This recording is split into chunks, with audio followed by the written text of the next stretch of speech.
2월 20일 화요일 새벽 예배 오신 모든 분들, 또 영상으로 함께 예배 드리신 모든 분들 너무나도 환영하고 또 축복드립니다.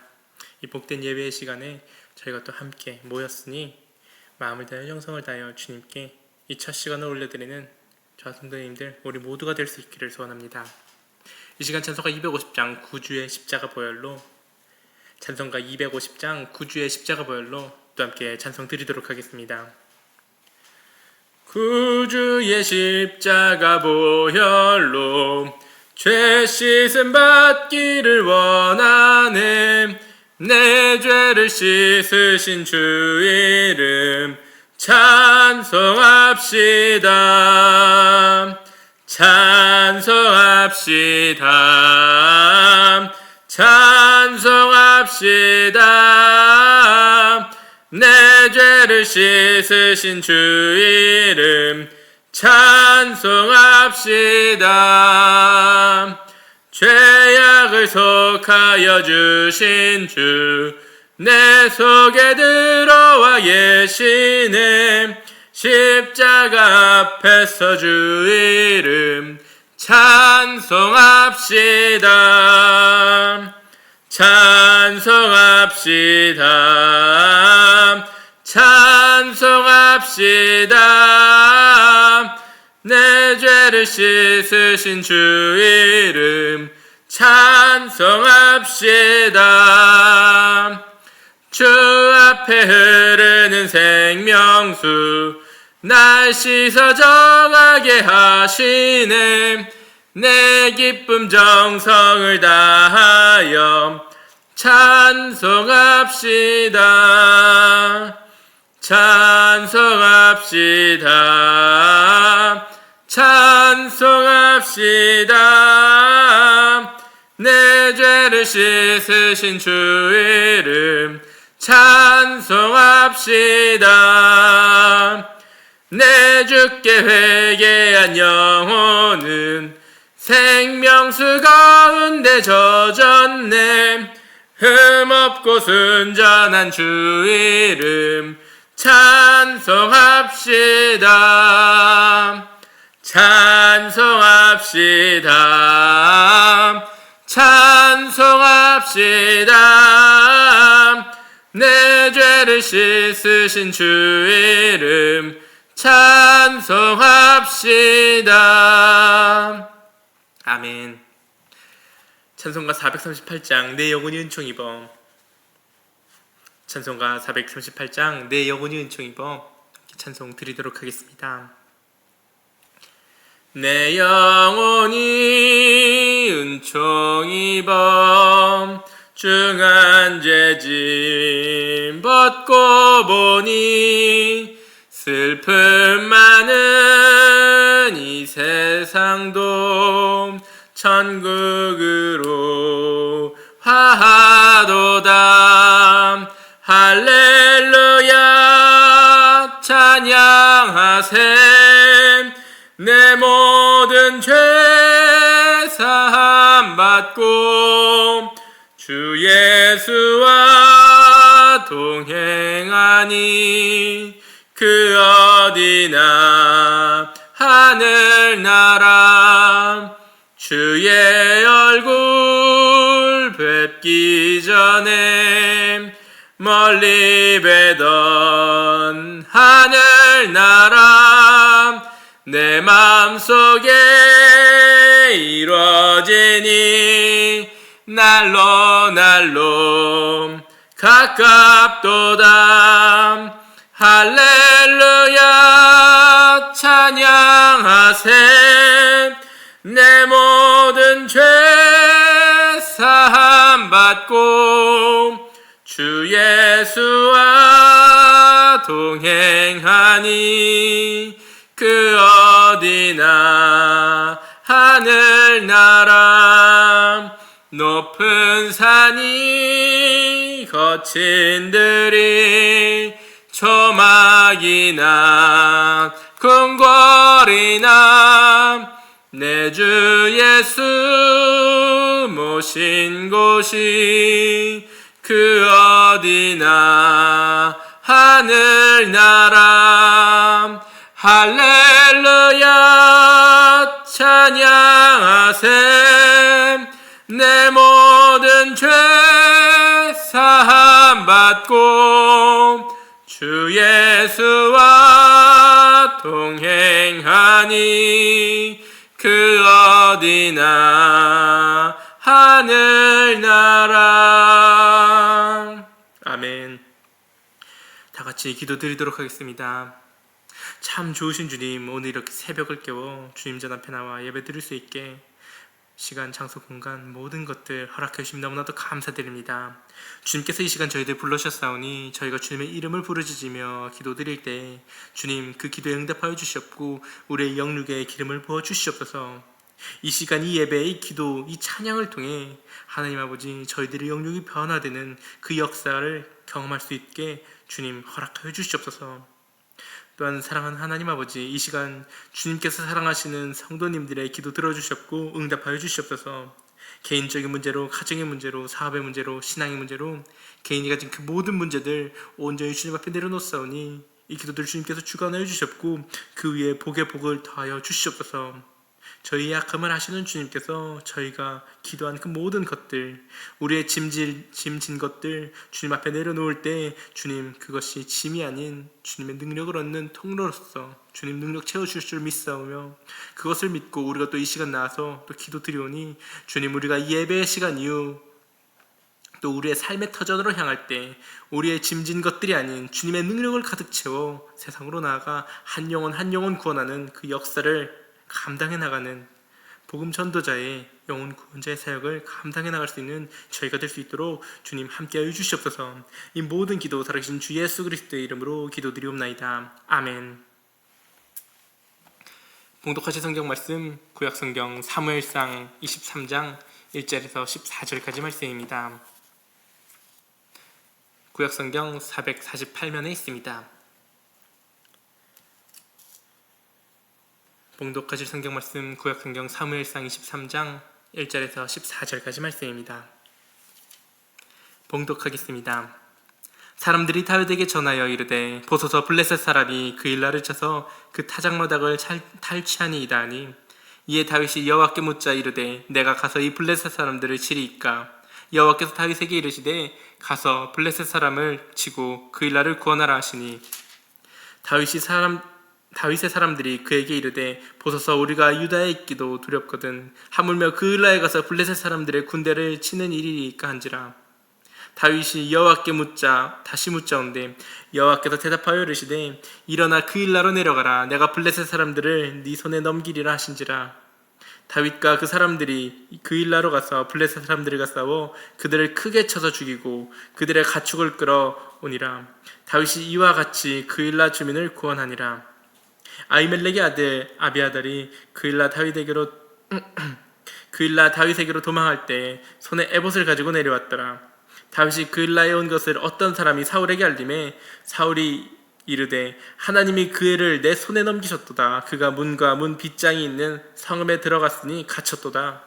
사울이 모든 백성을 군사로 불러 모으고 그 일라로 내려가서 다윗과 그 사람들을 애워싸려 하더니 다윗은 사울이 자기를 해하려 하는 음모를 알고 제사장 아비아달에게 이르되 에봇을 이리로 가져오라 하고 다윗이 이르되 이스라엘의 하나님 여호와여 사울이 나 때문에 이 성읍을 명하려고 그 일라로 내려오기를 꾀한 다음을 주의 종이 분명히 들었나이다. 그 일라 사람들이 나를 그의 손에 넘기겠나이까. 주의 종이 들은 대로 사울이 내려오겠나이까. 이스라엘의 하나님 여호와여 원하건대 주의 종에게 일러주옵소서 하니 여호와께서 이르시되 그가 내려오리라 하신지라. 다윗이 이르되 그 일라 사람들이 나와 내 사람들을 사울의 손에 넘기겠나이까 하니 여호와께서 이르시되 그들이 너를 넘기리라 하신지라. 다윗과 그의 사람 600명 가량이 일어나 그 일라를 떠나서 갈 수 있는 곳으로 갔더니 다윗이 그 일라에서 피한 것을 어떤 사람이 사울에게 말하매 사울이 가기를 그치니라. 다윗이 광야의 요새에도 있었고 또 십광야 산골에서 머물렀으므로 사울이 매일 찾되 하나님이 그를 그의 손에 넘기지 아니하시니라. 아멘. 오늘 본문 말씀과 또 다윗이 겪고 있는 그런 사건들을 보면은 그 과정이 아주 역설적이라는 것을 오늘 이 말씀을 통해 보게 됩니다. 다윗은 지금 도망자입니다. 도망을 쳐도 그냥 보통의 도망자가 아니라 자기 나라의 왕, 그것도 자기 장인이 되는 그런 사람이 자기를 죽이겠다고 군대를 동원해서 추격을 하고 있는 그런 상황입니다. 그래서 그는 도망을 거듭하다가 아굴람 굴까지 왔습니다. 그런데 거기 있는 자신에게로 사람들이 모여들기 시작하더니 400여 명이 모여서 아둘람 공동체를 이루게 되었습니다. 사람들이 많이 모이다 보니 금방 또 소문이 퍼졌고, 그래서 다윗은 또다시 안심할 수 없어져서 사람과 함께 요새로 피했습니다. 그런데 여기서 하나님의 역설이 드러납니다. 다윗이 요새에 숨어서 좀 편안하게 지내볼까, 사울에 대한 걱정 없이 좀 마음을 놓아볼까 했는데, 그때 선지자 가시라는 사람을 통해서 여기 편안하게 있지 말고 유다 땅으로 들어가라고 말씀하신 것입니다. 안전한 곳에 있지 말고 또다시 쫓기는 자리로 나아가라고 말씀한 것입니다. 바로 이런 것이 주님께서 보여주시는 역설입니다. 안전하게 머물지 못하게 하고 위험한 곳으로 다시 밀어내는, 어떻게 보면 참 이상하신 하나님처럼도 보입니다. 하지만 다윗은 그 말에 순종해서 유다 광야의 헤레스풀로 들어갑니다. 그러던 다윗에게 한 가지 소식이 들려오기 시작합니다. 본문 1절 말씀입니다. 사람들이 다윗에게 전하여 이르되, 보소서 블레셋 사람이 그일라를 쳐서 그 타작마당을 탈취하더이다 하니, 유다의 남쪽에 있는 그일라를 블레셋 사람들이 공격을 해서 취했다는 소식이 들려온 것입니다. 이럴 때 보통 사람 같으면은 적군이 쳐들어온다고 하니까 큰일 났구나 하고 말 것입니다. 다윗은 분명 이스라엘의 장군이었지만 지금은 왕에게 쫓기는 도망자입니다. 그러니 자신도 서둘러 사울을 피해 도망쳐야 한다고 생각할 수도 있었을 것입니다. 왜냐하면 블레셋 군인들이 그곳에 모이면은 사울은 군대를 동원을 해서 그곳을 치실 것이 분명하기 때문입니다. 그런데 놀랍게도 다윗은 이 소식을 듣고 마음의 부담감을 느낍니다. 다윗은 여전히 하나님과의 교제의 끈을 놓지 않은 사람이었다는 것을 우리는 알 수가 있습니다. 본문에는 자세히 나오지는 않지만 그는 늘 하나님께 묻는 자세를 갖고 살았습니다. 시편의 말씀들을 보면은 다윗이 항상 하나님과 교제하고 있었다는 것을 우리는 알 수 있습니다. 지금 현실적으로 보면 그일라 사건은 자기와 아무런 상관이 없습니다. 자기가 어떻게 할 수 있는 상황도 아니었습니다. 그런데도 그것이 자꾸 부담이 되고 마음에 걸려온 것입니다. 이런 식으로 하나님께서 자기에게 무언가 마음에 부담을 주실 때, 내가 굳이 안 해도 되고 나와 큰 상관이 없는데 그래도 뭔가 해야 되지 않는가 하는 부담감을 주실 때, 그것을 하나님이 주시는 메시지로 생각할 수 있는 사람이 신앙인입니다. 하나님께서 이 상황을 통해서 분명히 나에게 무엇인가를 말씀하고 싶어 하시는구나 하는 것을 느낄 수 있어야 한다는 것입니다. 계속해서 2절 말씀입니다. 이에 다윗이 여호와께 묻자 이르되, 내가 가서 이 블레셋 사람들을 치리이까? 여호와께서 다윗에게 이르시되, 가서 블레셋 사람들을 치고 그일라를 구원하라 하시니. 사실 이때 다윗의 마음은 결코 편안한 마음으로 주님께 질문을 하지는 못했을 것입니다. 지금 얼마든지 하나님께 대해 서운한 마음을 느낄 수 있는 그런 상황입니다. 지금 하나님, 저의 처지를 잘 아시지 않으십니까? 저는 지금 제 생명 하나도 부지하기 어려운 상황이고 또 벅찬 도망자에 불과합니다. 여기 많은 사람들이 왔는데 이 사람들을 지키는 것도 나한테 너무 버겁고 힘든 일입니다. 그런데 제가 그일라까지 가서 블레셋과 싸우라는 말씀입니까? 라고 주님께 묻고 있는 것입니다. 분명 주님께 여쭤볼 때도 마음에 부담을 주시니까 설마 아니겠지 하는 마음으로, 정말 그러라는 것은 아니시죠? 라고 주님께 물은 것입니다. 그런데 하나님께서는 그것에 대해서 맞다, 가라라고 대답하십니다. 우리에게도 그럴 때가 분명히 있습니다. 하기 힘든 일인데 하나님께서 자꾸 마음에 부담을 주시면서 하는 쪽으로 상황을 몰아가시는 것입니다. 그럴 때도 우리도 역시 그건 말도 안 된다고 그런 생각으로 주님께 질문을 합니다. 제가 이것을 어떻게 할 수 있겠습니까? 라고 할 때 우리가 기도하는 대답은, 주님께서 그래, 내가 너의 형편을 잘 알고 있다. 나중에라도, 지금은 힘드니까 나중에라도 꼭 하렴이라고 하기를 원하지만은 주님께서는 그렇게 말씀하시지 않는다는 것입니다. 지금 다윗도 바로 그러한 심정으로 하나님 블레셋을 칠까요? 라고 했지만 속으로는 지금 제가 저 블레셋을 물리칠 상황이 아니시라는 건 주님도 아시죠? 라고 묻고 있는 것입니다. 그런데 놀랍게도 하나님의 대답은 그래, 가라 라고 말씀하신 것입니다. 본문 3절 말씀입니다.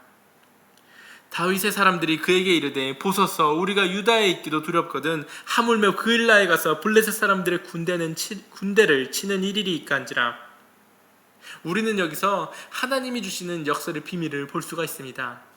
지금 이러한 상황이 벌어지는 것은 하나님이 불가능한 일이라도 무조건 하라고 억지를 부리시는 것이 아니라는 것입니다. 이 역설의 비밀을 깨닫는 사람만이 상황을 초월해서 풍성한 삶을 누릴 수가 있습니다. 그 역설의 비밀이라는 게 대체 무엇입니까? 이어서 4절 말씀입니다. 다윗이 여호와께 다시 묻자온데 여호와께서 대답하여 이르시되 일어나 그일라로 내려가라. 내가 블레셋 사람들을 너의 손에 넘기리라 하신지라. 주님께서는 이 말씀 속에서 다윗아 네가 전투에서 승리해서 이 블레셋 사람들을 다 쫓아내고 사람들을 구원할 것이다 라고 말씀하지 않으십니다. 내가 블레셋 사람들을 너의 손에 넘기리라 라고 말씀하신 것입니다. 우리는 내게 주어진 사명을 감당할 때 그것이 내가 수행해야 하는 일이라고 생각해버리는 경우가 종종 있습니다. 그러나 중요한 것은 역사하시는 분이 하나님이시라는 사실입니다.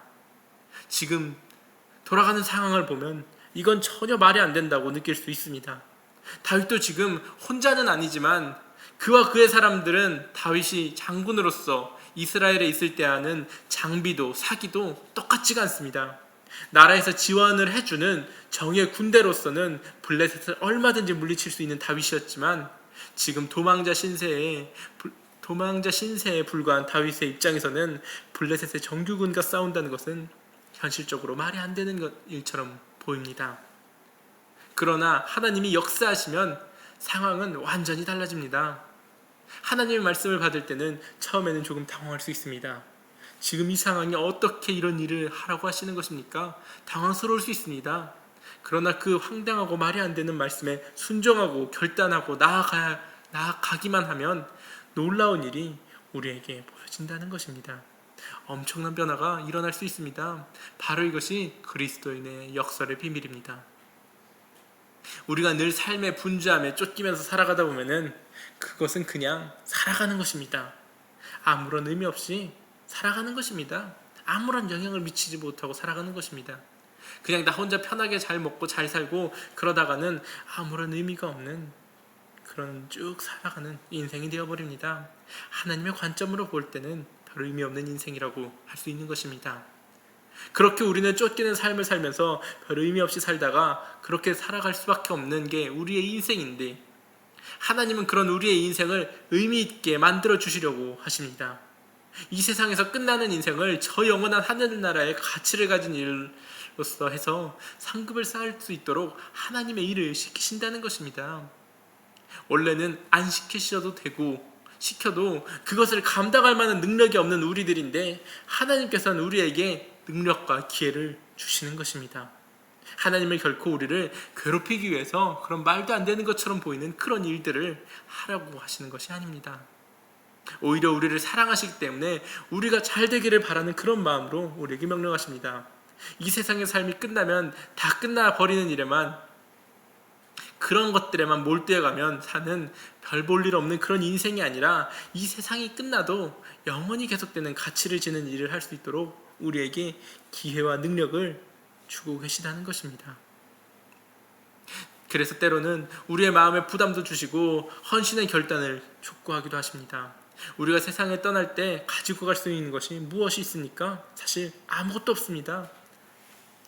그런데 그런 유한한 것들에만 몰두하며 급급하다가 저 영원한 가치를 가진 일로 천국의 상급을 쌓아놓는 일은 하나도 하지 못하고 그냥 갈까봐 주님께서는 우리를 계속해서 도와주고 계십니다.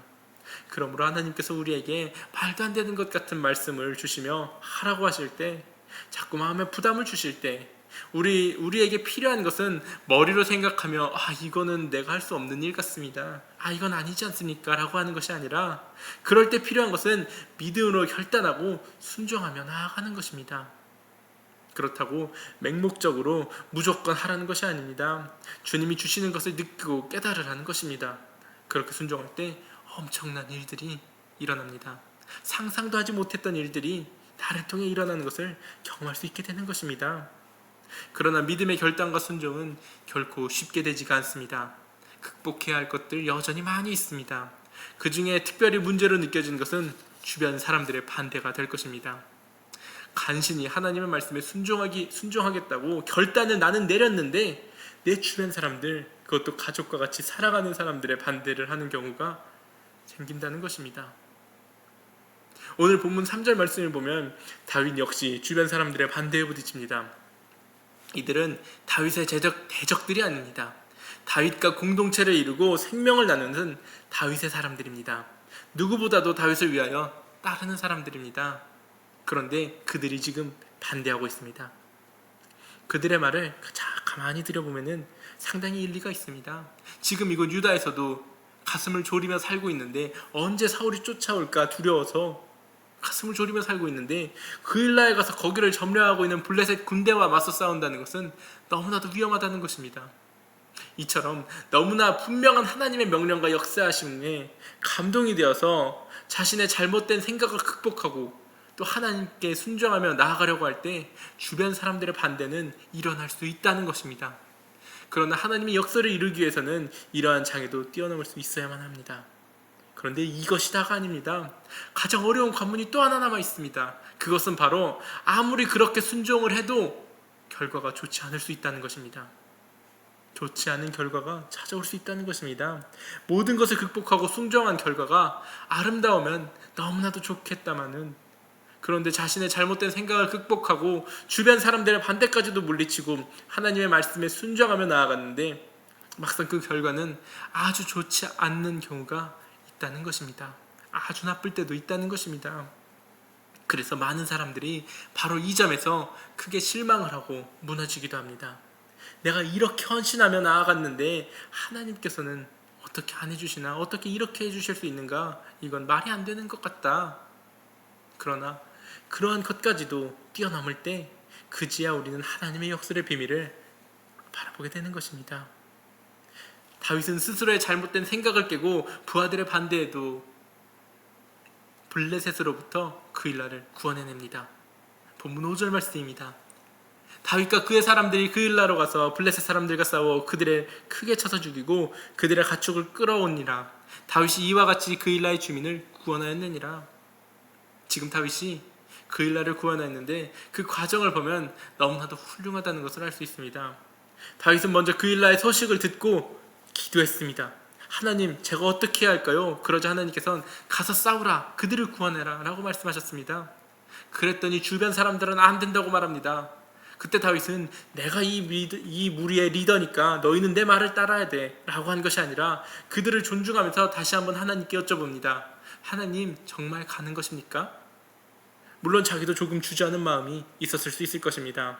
그러나 주님께서 가라, 내가 너를 통해 그들을 구원할 것이다, 적들을 너의 손에 넘겨주겠다라고 하시니까 사람들까지 설득되어서 같이 나아갑니다. 거기까지는 너무나도 좋았는데 그 다음에 예상했던 것과는 전혀 완전히 다른 상황이 펼쳐집니다. 본문 7절과 8절 말씀입니다. 다윗이 그일라에 온 것을 어떤 사람이 사울에게 알림해 사울이 이르되 하나님이 그를 내 손에 넘기셨도다. 그가 문과 문 빗장이 있는 성읍에 들어갔으니 갇혔도다. 사울이 모든 백성을 군사로 불러 모으고 그일라로 내려가서 다윗과 그의 사람들을 애워싸려 하더라. 지금 다윗이 그일라를 구했다라는 소식을 누군가가 사울에게 전해주니까 사울이 기뻐서 외쳤습니다. 하나님이 나를 위해 다윗을 성에 가두셨다. 지금껏 그가 광야에 숨어 다녀가지고 어디 있는지 몰라서 찾아서 잡을 수가 없었는데 드디어 잡았다라고 기뻐한 것입니다. 그런데 지금 사울이 하나님께서 자기 손에 다윗을 넘겨주셨다고 좋아하는데 이것이 얼마나 어처구니가 없는 일입니까? 악을 행하면서 하나님이 도와주신다고 하며 하나님을 갖다 붙이니까 얼마나 기가 막히는 일입니까 이게. 더군다나 사울은 하나님을 아는 사람이었습니다. 그가 이런 악을 행하면서 하나님이 도와주셨다 말을 하는 것은 정말 오히려 말이 되지가 않는 것입니다. 나중에 10광야에서 다윗이 숨었다고 10사람들이 자기에게 알려줄 때도 그들이 악한 일에 동조하는 것임에도 불구하고 사울은 그들이 하나님께 복 받기를 원한다고 축복까지 해줍니다. 그것도 너무나도 어처구니 없는 일입니다. 사울이 군대를 동원해서 자기를 잡으려고 했다는 소식을 들었을 때 다윗의 마음은 또 어떻겠습니까? 사실 그 이전에 다윗의 마음에는 약간의 기대감이 분명히 있었을 것입니다. 사울이 왕으로서 마땅히 지켜야 했던 그일라 사람들, 자신의 백성입니다. 왕으로서 자기가 지켜야 하는 도시인데 다윗은 대신해서 여전히 목숨을 걸고 싸워주었고 지켜주었습니다. 그러면 이제 사울이 내가 해야 하는 일을 네가 해주었구나 하면서 여전히 너는 정말 나에게 충성된 종이었구나 하면서 그의 마음을 누그러뜨려가지고 지금 다윗이 겪고 있는 그 모든 문제들이 어느 정도는 해소가 될 수 있지 않을까? 좀 사울의 마음이 누그러질 수 있지 않을까? 그런 기대감 분명히 가지고 있었을 것입니다. 그런데 사울이 마음을 바꾸기는커녕 오히려 하나님이 도우셨다라고 하면서 자기를 잡아 죽이려고 온다는 것입니다. 그일라 백성들이 공격을 받을 때는 꿈쩍도 하지 않았던 사울이 지금은 찾아온다는 것입니다. 저 성은 그냥 버려라. 블레셋 사람들한테 망하든 말든 일단 버려라 하는 식으로 오지 않더니 이제는 그들을 구원해준 자기를 잡아 죽이겠다고 군대를 동원해서 오고 있는 것입니다. 이것은 사실 다윗으로서는 너무나도 기가 막히고 화가 날 만한 일입니다. 그런데 그때 다윗은 어떻게 합니까? 본문 10절과 11절 말씀입니다. 다윗이 이르되 이스라엘 하나님 여호와여 사울이 나 때문에 이 성읍을 멸하라고 그일라로 내려오기를 꾀한 다음을 주의 종이 분명히 들었나이다. 그일라 사람들이 나를 그의 손에 넘기겠나이까? 주의 종이 들은 대로 사울이 내려오겠나이까? 이스라엘의 하나님 여호와여 원하건대 주의 종에게 일러 주옵소서 하니 여호와께서 이르시되 그가 내려오라 하신지라. 다윗은 너무나도 어려운 상황 속에서도 하나님 앞에 믿음의 결단을 하고 순종하며 나아갔습니다. 그런데 다윗이 받은 응답은 사울이 분명히 다윗 너를 치러 이곳까지 올 것이다 라는 것이었습니다. 이것은 순종한 다윗이 기대했던 결과와는 전혀 다른 결과였습니다. 어떻게 이럴 수가 있었습니까? 순종을 했으면 좋은 결과가 나오기를 바랐는데 당연히 더 나빠지고 있는 것입니다. 이렇게 어려울 때 순종했으면 좀 평탄한 길로 인도해 주셔야 할 것 같은데 받은 응답은 그야말로 인간적인 기대가 와르르 무너질 수밖에 없는 그런 순간이었습니다. 게다가 사울이야 원래 나를 계속 죽이려 했으니까 여전히 그런가 보다 그럴 수도 있지만 더욱 기가 막힌 것은 그일라 사람들의 태도였습니다. 본문 12절 말씀입니다. 다윗이 이르되 그일라 사람들이 나와 내 사람들을 사울의 손에 넘기겠나이까 하니 여호와께서 이르시되 그들이 너를 넘기리라 하신지라. 사울이 와서 지금 잡으려고 공격하는 것이 아니라 뒤에서 배신자가 있어서 자기가 구원해준 그 사람들이 배신을 해서 자기를 넘겨주려고 하는 게 아닌가 하고 다윗이 그것이 의심이 돼가지고 주님께 물어보니까 이들은 다윗에게 도움을 받아놓고는 그것에 보답하기는커녕 오히려 그를 사울에게 팔아넘겨 배신을 하려 한다는 것입니다. 다윗은 그일라 사람들이 자기에게 잘해줄 것을 당연히 기대할 자격이 있는 사람들입니다. 자기가 목숨을 걸고 그들의 목숨을 구원해 주었기 때문입니다. 블레셋 사람들을 물리치고 자기들을 구원해 주었으니 그래도 나를 도와주지 않을까라고 했는데 그런 기대가 지금 다 무너진 것입니다. 그런데 바로 이런 것이 우리 믿음의 사람들이 뛰어넘어야 할 마지막 장애물이라는 것입니다. 우리에게 이런 상황이 있을 때 어떻게 이럴 수가 있습니까 하나님? 어떻게 나에게 이런 일이 있을 수 있습니까? 라고 하는 것을 뛰어넘는 것이 진짜 믿음의 사람이라는 것입니다. 하나님의 명령에 대해 믿음으로 결단하고 또 순종했을 때 마지막 관문은 이렇게 결과가 나빠도 극복할 수 있는가? 상황이 더 악화되어도 계속 끝까지 하나님을 붙들 수 있는가 하는 것입니다. 내가 예상한 것, 기대한 것과 다른 것이 나와도 시험에 들지 않고 계속해서 하나님을 신뢰하며 나아갈 수 있느냐는 것입니다. 지금 다윗의 상황을 보면 다윗이 기대한 것과 전혀 반대이고 오히려 나쁜 상황이 계속해서 펼쳐지고 있습니다. 이럴 때 보통 사람 같으면 그일라 사람들에게 너희들이 나를 배신했어? 하면서 블레셋을 물리친 자신의 힘을 보여주었을 것입니다. 다른 군대는 물리칠 수 없었던 그 블레셋을 물리친 다윗의 힘은 지금 그일라 사람들이 모두 모인다고 하는데 당해낼 수 없는 그런 힘이었습니다. 그런데 놀랍게도 다윗은 이 상황에서 한마디 불평도 없이 그냥 떠납니다. 본문 13절 말씀입니다. 다윗과 그의 사람 600명 가량이 일어나 그일라를 떠나서 갈 수 있는 곳으로 갔더니 다윗이 그일라에서 피한 것을 어떤 사람이 사울에게 말하매 사울이 가기를 그치니라. 처음에 말도 안 되는 하나님의 말씀을 듣고 순종할 때는 분명히 다윗에게 기대감이 있었을 것입니다. 저렇게 말도 안 되는 것을, 나로선 도저히 이해가 안 되는 것을 주님께서 명령을 하시는데 저는 그것까지 순종하겠습니다 하고, 이렇게 순종을 하면 하나님께서 분명히 나의 상황을 바꿔주시지 않을까, 그렇게 기대를 하며 순종을 했습니다. 그런데 여전히 쫓기는 신세입니다. 아니, 오히려 더 나빠졌습니다. 배신까지 당하고 정처 없이 도망자의 삶은 끊이지 않고 계속됩니다. 우리도 그런 생각할 수 있습니다. 내가 이렇게 속상하고 억울한 가운데 하나님이 먼저 용서하라는 그 마음을 주시니까 내가 그 사람을 용서를 해주고 잘해주면은 그 사람도 그것 받아주겠지라고 기대하면서 그 사람에게 나아갑니다. 진짜로 잘 받아줄 수도 있습니다. 그 사랑의 마음을 감동해서 오히려 다 원망하게 끝날 수도 있습니다. 그런데 때로는 오히려 그 반대가 될 수 있다는 것입니다. 나는 그를 사랑하기 위해서, 용서해주기 위해서 나아갔는데 그것을 받아주기는커녕 오히려 더 못되게 굴고 더 쌀쌀맞게 대할 수도 있다는 것입니다. 그럴 때 과연 실망하지 않고 포기하지 않으며 계속 용서하고 사랑할 수 있느냐는 것입니다. 이것이 오늘 우리에게 주는 도전입니다.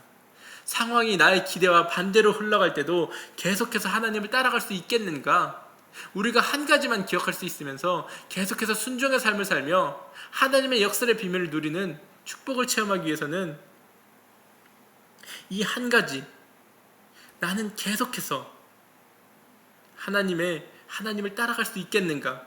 이것을 기억한다면 우리는 하나님의 역설의 비밀을 누리는 축복을 체험할 수 있게 된다는 것입니다.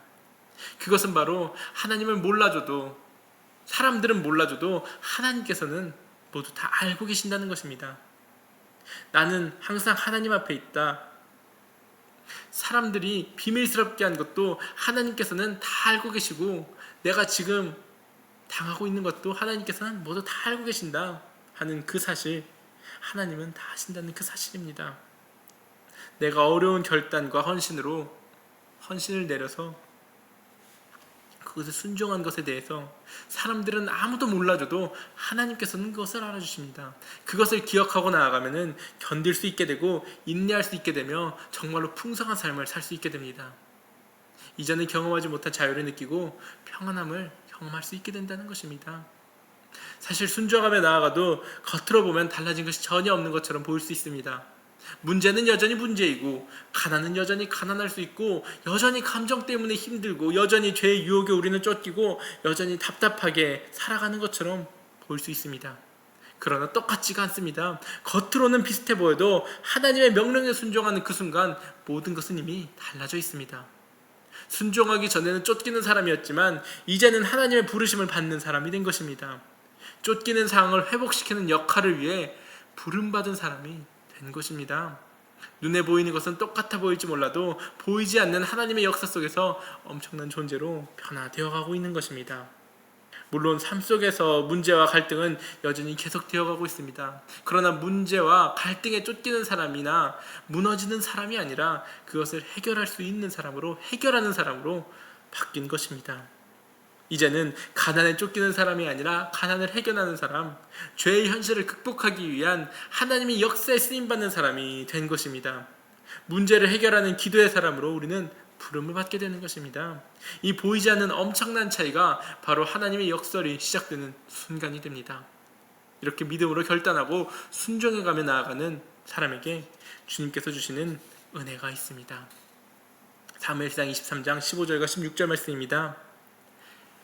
다윗이 사울이 자기의 생명을 빼앗으려고 나온 것을 보았으므로 그가 십광야 수풀에 있었더니 사울의 아들 요나단이 일어나 수풀에 들어가서 다윗에게 이르러 그에게 하나님을 힘있게 의지하게 하였는데, 이 말씀을 보면 사울은 다윗을 열심히 찾으며 돌아다녔지만 다윗을 발견하지 못합니다. 그런데 그의 아들 요나단은 수풀로 가서 다윗과 금방 만났습니다.